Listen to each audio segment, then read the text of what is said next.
அன்பர்களே, ஒரு ஜாதகத்திலே லக்னத்திலிருந்து 10ஆம் இடத்துக்குரியவர் 10ஆம் இடத்திலேயே இருந்தால் அந்த ஜாதகர் அவருடைய தொழில் சிறப்பாக இருக்கும்.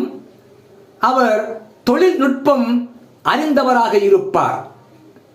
அந்த வகையிலே மேஷ லக்னத்திற்கு 10ஆம் இடம் மகரம். அந்த மகரத்திற்கு அதிபதி சனி பகவான். ஆகவே மேஷ லக்னத்தில் பிறந்தவர்களுக்கு 10ஆம் இடமாகிய மகரத்திற்கு அதிபதியாகிய சனி பகவான் அந்த 10ஆம் இடத்திலே இருந்தால் அந்த மேஷ லக்னத்தில் பிறந்தவர்கள் தொழில் சிறப்பாக இருக்கும்.